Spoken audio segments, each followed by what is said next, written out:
заңгерлері. Не себепті заңгерлер себебі қаңтар айы бізде заң мен тәртіп айы. Сіздер жақсы білесіздер. Бүгін біз алдарыңызда біз тарихымызда ұлы тұлғалардың әділеттік пен теңдік. Сонда біздің сабақтың тақырыбымыз теңдеулер көмегімен мәтінді есептерді шығару. Сабақтың мақсаты мәтінді есептердің шығаратын талдауды және олардың дағдысын қалыптастыру. Енді өткен тақырыпты қайталау үшін біз дәптерлерді ашамыз, жазамыз бүгінгі күні, бүгін қаңтардың 20-сы сынып жұмысы дәптерге жазамыз және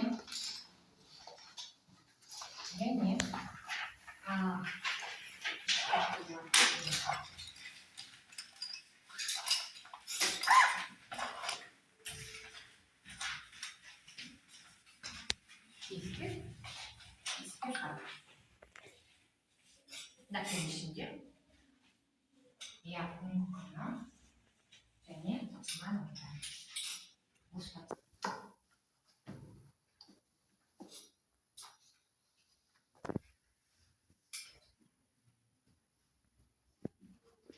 bir minut oldu.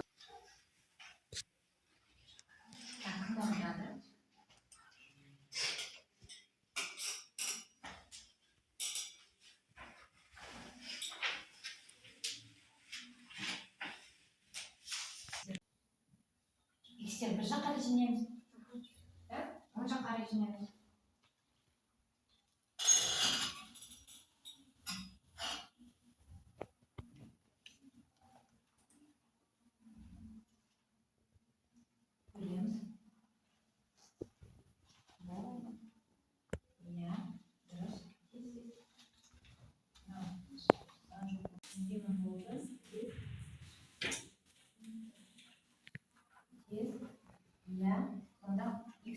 Тамаша. Так. Бөлгенде нешеде бар? 120, да? 120? Так, енді болды. Бүгінгі сабағымызды баласына қарайшы. Бүгінгі сабағымызды қалай бағаланады? 3 бағаланады. Асық алғанда ең жоғары ұпай.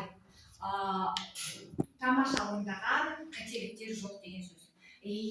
Көк ол қателіктер бар, бірақ та орындаған шешімі дұрыс екенін. Және егер теңдеу дұрыс болмаса, қызыл асық болады. Осы жерде оқушыға мен болып шығамын. Енді сабақтың аяғында сосын соған қарап бағалаймыз. Жақсы ма? Енді келесі осындай ауылдарға сендерді қазір бөліп беремін. Қадырбек би, Төлебек би, Айтеке би біле ме ол кімдер? Кімдер ол? Дұрыс. Қазақтың билер бұрын заманда соттың да тергеушінің да қызметін атқарған. Сондықтан біз солай бөлінді. Сонда бізде шыққан нәтижелері, егер бізде Төле би ауылдың тең 10-ға шыққанда, 10-ға тең кімдер шықты? Төле би осы жерге жиналады, екі оқушы, да? Кімде 10 теңге шықты? 10. Сенде? 30, сенде 30, да? Так, сосын жалпы 20 деген шыққандары, 20 шыққандары бар ма? Осы жерге жиналады, сенде неше шықты? 10 шықты. Сенде 10, сен мына жаққа қарап отырасың. 10. Так, сосын Айтеке би, ол бізде 30 деген жалпы нәтижесі. Сенде неше шықты? 20, да? Одан тез болды. Так, сонда бізде үй жұмысы бойынша бізде былай бағаланады. Бізде так, сосын сезім, да? Жақсы орында. Так, Айман, сен не айыл? Түсіндіңіз бе? Мына жақта сонда неше шығады? 4х. Сенде 20 ғой? 20. Так, 20 деген 20-ға. мына жаққа айман так да мына сендер бір команда да бір команда так сонда бізде айман бір қате ғана болды так бұнда кішкене ғана қазір басында да кішкене қиналды мен ойлаймын осыны ары қарай кете беремін мақсат ой арман бүгін ауырып қалды так келесі енді келесі мынау таразы да тараздың екі жағын бірдей болу үшін не істеуіміз керек салмақтары тең болу дұрыс айтасың сонда бізде математикалық тең белгісі бұл әділдіктің символы болып саналады дәл солай қоғамда да бізде құқық пен міндеттері құқық адамның құқық міндеттері тең болу түсініп па тең болу сонда сендер құқықтарың қандай бар сендерде өмір сүруге солай ма ал міндеттері ата аналар сыйлау да солай ма вот сонда олардың құқық пен міндеттері бірдей болу енді келесі тамаша бүгінгі тақырыбына көшейік сонда математикалық мәтінді есептерді шығару үшін теңдеу арқылы шығару үшін бізде алгоритм керек қазір да алгоритм керек ол алгоритмді қазір жасап көрейік алгоритмді жасап көрейік сонда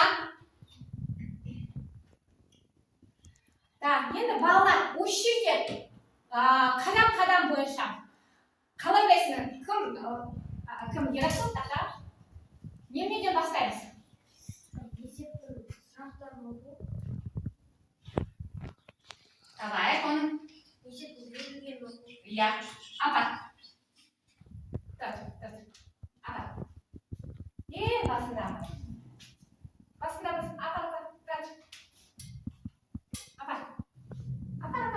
иә дұрыс тамаша дұрыс па дұрыс так ары қарай келесі қадам әдемі тақтаға неседі иә апарамыз так апарамыз дұрыс па дұрыс так келесі қадам келесі қадам иә мақсат келесі қадам ол бізге берілген так иә апа дұрыс па балалар так келесі инжу айман так математикалық модель теңдеу немесе теңсіздік апа көрейік дұрыс па дұрыс так келесі айман модель құрастырдық сосын не істейміз теңдеуді иә ол дұрыс айман дұрыс тамаша шынды айман жарайсың так жақсы ұялмаймыз апарамыз деп онда оқимыз да так сосын бізде не қашықты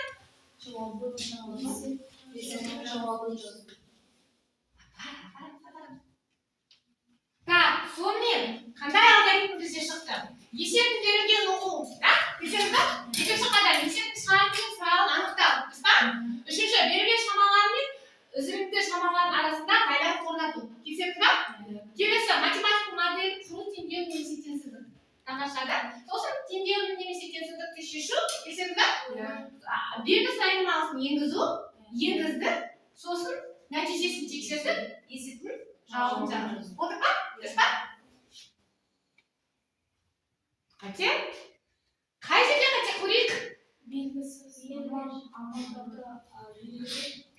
вот осыны да бізге алғанымыз керек мына жаққа қарай солай ма сосын орнату да сосын моделін құру және теңдеу немесе шешу енді көрейік па тамаша енді алгоритм шықты дұрыс да жақсы тамаша қайталады енді ары қарай кеттік үш тобымызда енді тарих тұлғалардың көмегімен біз қазір сендерге тапсырмада айтып қойдық сол тапсырмаларды 5 минут ішінде орындайсыңдар сосын тақтаға шығып қорғайсың.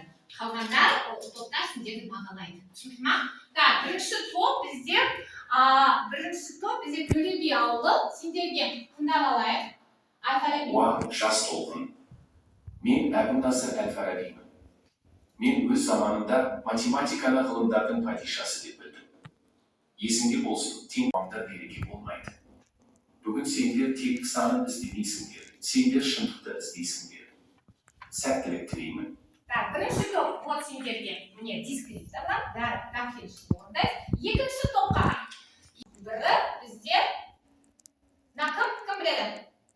Әлихан Бөкейхандар. Армысыңдар, Алаш баласы.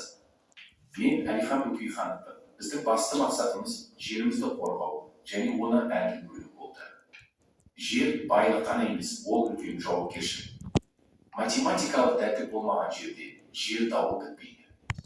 Ендеше менің есебімді шешіп көріңдерші. Халыққа жерді қалай әділ бөліп берер едіңдер? Міне сендерге тапсырма дискрипторлармен.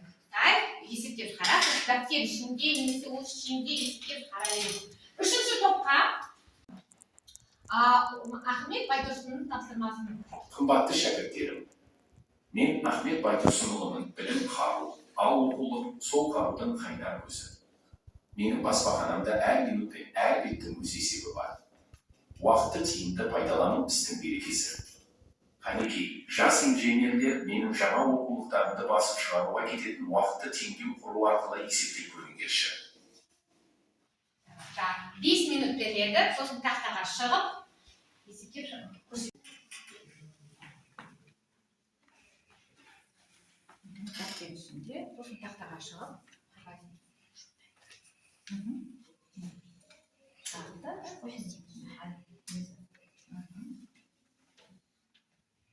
алгоритмді білеміз, жаңағыны қайталадық. Сол алгоритмді қайталанып, есеп шығардық.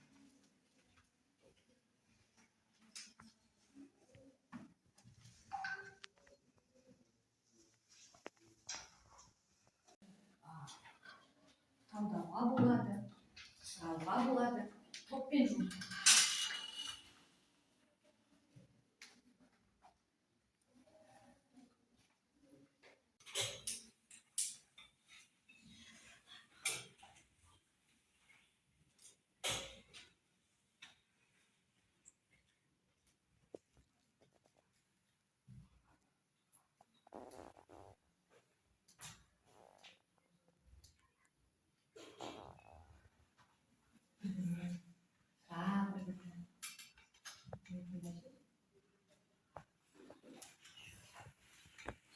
Bir жақ қарайды, екістер бір жақ қарайды, сандары екінші жақ қарайды. 5 минут қана.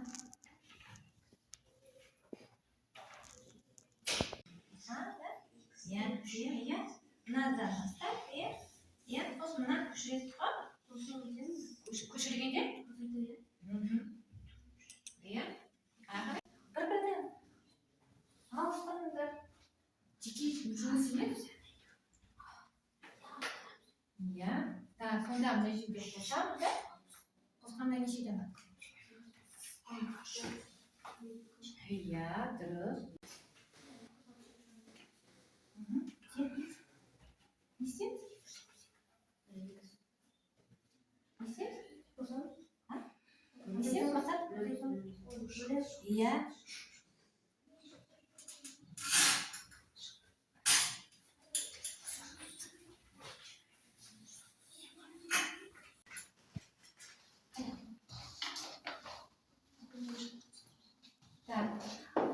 Сезім тақтаға. Бұлай.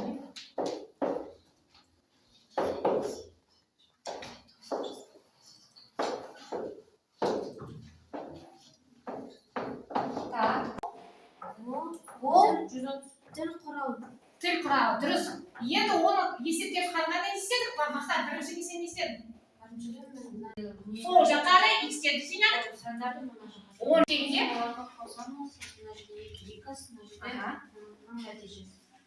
Айтамыз, нешеге келші? 260, ал x-тен 260-та 2 бар ма? Тең болады? 130. 130 біз не әліпби кітаптарында. Сонда біз тексерудің түрінде қойдық. Егер 10 жағына теңдеудің бір жағына қоссақ, кез келген санды, екінші жағына қоспасақ, ол бұзылады теңдік. Оны тексерейік. Шындыққа келейік. Тамаша. Сендерді тыңдайық. Кім? Айман. Азима. Тұрады. Айман, тапсырманы қайда? Оқы. Тапсырманы оқы. Айтқан екі ауылдың арасындағы жер дауын шешу үшін жалпы ауданы 450 гектар жайылымдық жерді бөліп беру туралы шешім қабылданды. Екінші ауылдың жауап саны көп болғандықтан оларға бірінші ауылға қарағанда 20 гектар жер артық болуы тиіс. Әр ауылға қанша гектар жер болуы тиіс? Тамаша, есебін шығарсындарды. Енді тыңдайық. Бірінші ауыл не дейміз? Бірінші ауылды біз X-ға естідік, ал екінші ауылға біз X-ге айналдырдық. X қосу? Тең 450.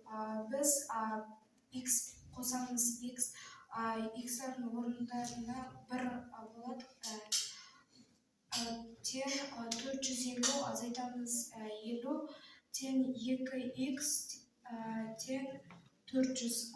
X-тен 2-ге X-тен 200 тексерген кезде 200 қосамыз жақша ашылады. 200 қосамыз 50 тең 400.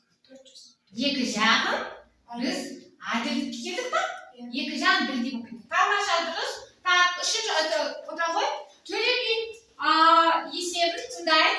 Әл-Фарабише айтқан қоғамда даналар мен еңбекшілер арасындағы тепе-теңдік маңызды. Қаладағы барлығы 200 адам бар.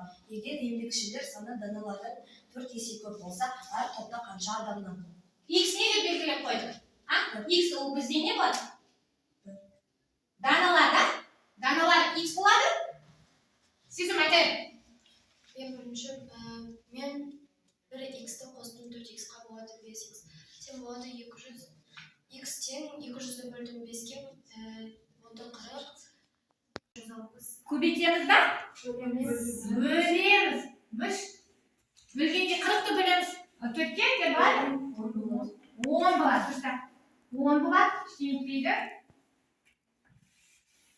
Ештеңе сенде солай болды ма? Әрине айтып бардым. 10. Тамаша, енді тексеру, да? Міндетті түрінде тексеруін орындаймыз. Тез көмектесеміз. Сен тобың ғой кім?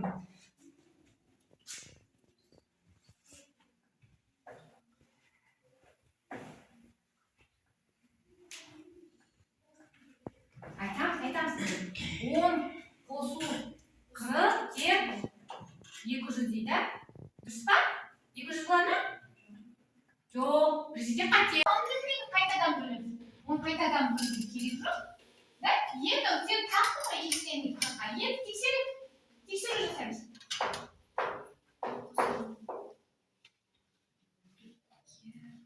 Көбейту 40 тең 200. Сонда шықмай? Теңдікке келдік па? Дұрыс, тамаша. Кішкене қателесіп, кішкене беріп. Енді қараңдар. Аль-Фарабиші бойынша даналар, яғни заң шығарушылардың аз болғанымен, олардың шешімін орындайтын қорғаушылар, заң қадағалаушылар 3 есе көп болу керек дейді. Бұл мемлекеттің тұрақты формасы болады. Ал осындай қорытындыға келеміз. Ал екінші топтың есебі бойынша бізде шығады. Егер Алихан Бөкейханов жерді теңдеусіз бетінен бөле салса, ауылдар арасында қайтадан дау тексеміз ба? Тексеміз. И және үшінші есептен бізде осындай шығады қорытынды. Ахмет Байтұрсынұлы баспасының жүйелі қазіргі заманда логистика мен IT технологиялардың негізі. Тексеміз ба? иә. Сонда математика модельсіз ешқандай технология тиімді жұмыс істей алмайды. Келісесіз ба? Так, тамаша, орындадық. Енді келесі қазір ең әділ билер кім деп көрейік. Кім? Айтпақшы, мен бағалаған жоқпын. Екі топ бізде жақсы жұмыс істеді. Так, қателіктер тек қана сіздің. Так, кім? Қалғандар жақсы, тамаша орындады. Так, келесі. Енді дайынбыз ба? Так, келесі кезеңде ең әділ билер. Үш команда бізде, да? Үш топ. Так, міне бірінші топ бізде сендерсіңдер, да? Так, сұрақты ашайық. Жауап күтеміз. Жауап бар болса, айтамыз. Жауап береміз, сендерге ұпай береді. 15 ұпай береді. Айта береміз. Қате болса үшеміз. Мына жерде теңдеуді құрастырды. Қандай теңдеу болады? X плюс 15, оны қосамыз бізде. Қалай? Жазып қойшы. X-ті Осы жерде жаз. Жазып қой. Мен жазамын, не дедім? X саны 15-тен 5-ке артық теңдеу қандай болады? қосамыз. Келісесің ба? Так, сендер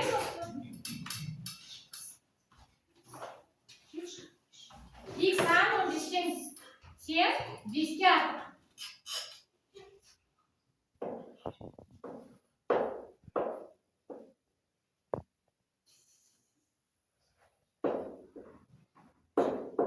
Келісесің ба? Азима, көрейік. Кімге ұпай, 15 ұпай барады?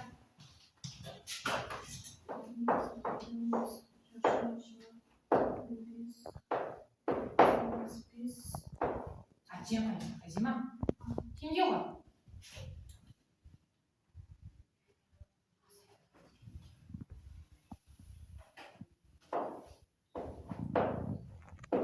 X-ті 5-ке қосамыз, тең болады 15-ке. Сен жоқ қой.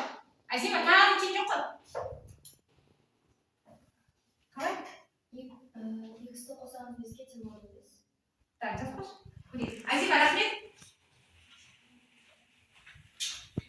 Так, көрейік кімдікі дұрыс. Так, отыра ғой. Кімдікі дұрыс болды?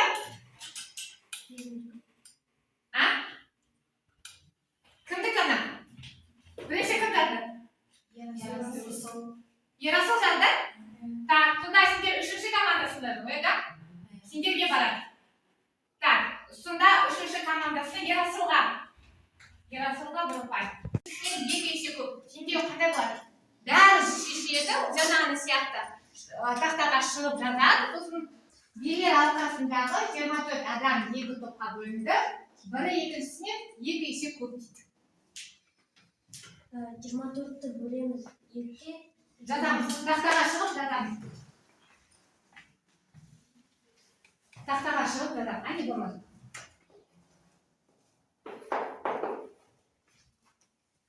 Так, келесі бар ма?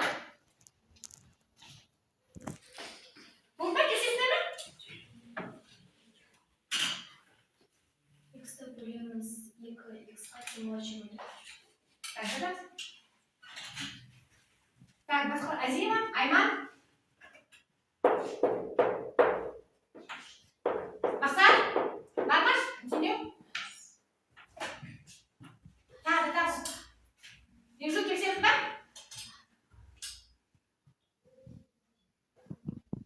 Сонда біреу X болса, екіншісі 2 есе көп дейді. Сонда бірігіп алғанда ол қосындысы 24-ке тең. Сонда? Еңжу?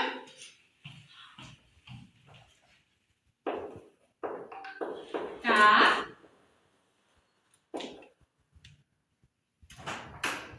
Не жоғалтылады? Не пайдаланбайды? X. Дұрыс. Сезім? Жарайды, Еңжу, аяқта. X дальше қосу X. X қосу да? Так, көрейік. Енді дұрыс па?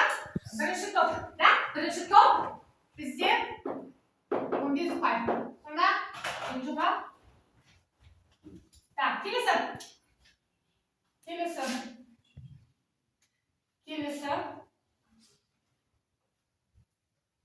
Жай береді.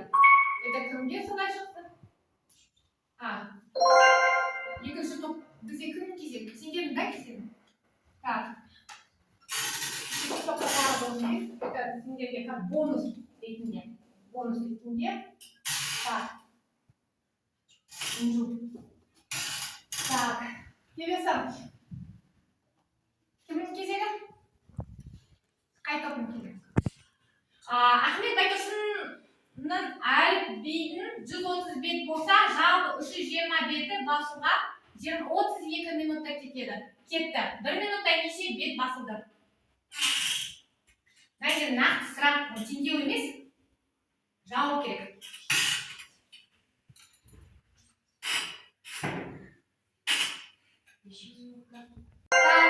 Үшінші топ бізде керемет болып жұмыс істеп жатыр. Ерасыл, Асесе. Так, келесі. Так, оқимыз. Алихан бізге хамыққа 450 ұлға жерді 200-ге және 200-ге етіп бөлді. Ол бөлінісі әділ ме? Неге? Әділ ме?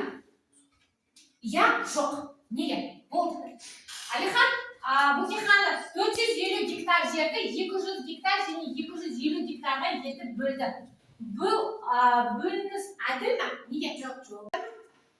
Келісеміз бе? Так, көрейік, басып көрейік. Я, мал басы көп ауылға 50 гектар артық бермеді. Жаңағы есептеп солай болды ғой.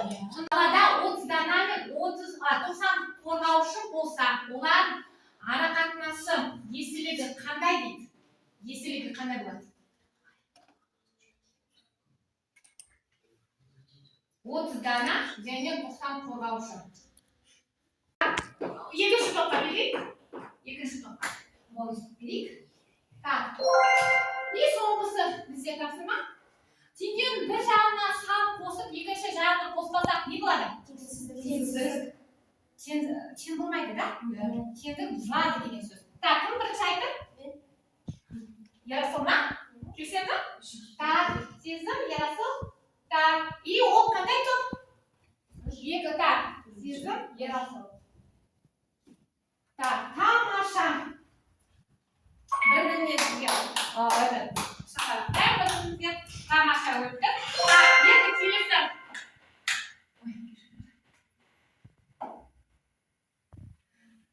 Келесі кезеңі енді біз сабақты қалай ұнады ма, ұнамады ма, бүгінгі тақырыбымыз түсінді деп кері байланысқа көшейік.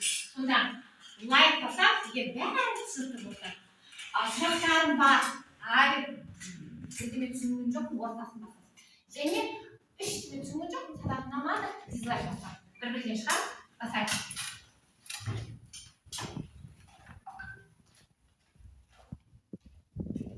Еще басып қойды ғой? Жарайды, ары қарай.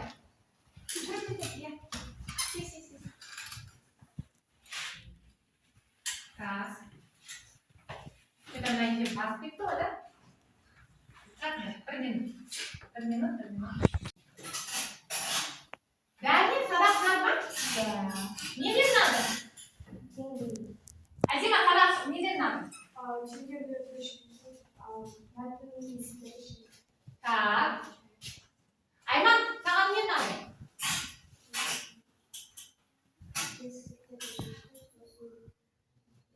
Сен бәрін түсіндің ба? Осы сабақта? Жақсы. Аль-Фараби кім ол? Айман? Кім айтады Аль-Фараби деген?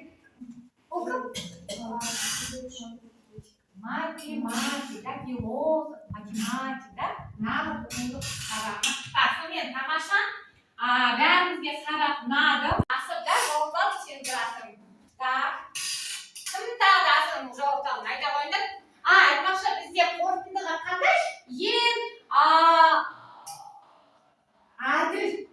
тобы қандай тобы бізде шықты осы жерде үшінші тобы ұйдар бізде да ITK би тобы мықты тобы болып шықты жарайды кішкентпейді так енді инжун бізде бәрі ақ тастар сондықтан 10 ұпайға сай бір жерде болды кішкентпейді бұлар 9 ұпай мақсат басында түспей қалды сосын жақсы кіріп кеттің 9 ұпай ерасылға бүгін амада әкесеміз ба 10 ұпай береміз ба ерасылға 10 ұпай береміз жақсы Асима да маған ұнады ұшқандағы бүкіл жерге қатысып дұрыс жауап берді 10 ұпай Айман кішкене ғана да қателіктер болса да 9 ұпай бүгін тамаша маған сабақ ұнады игі тапсырмасын жазылайық оқулықтың 18-19 номер 1 мен номер 1-ден 4-ке дейін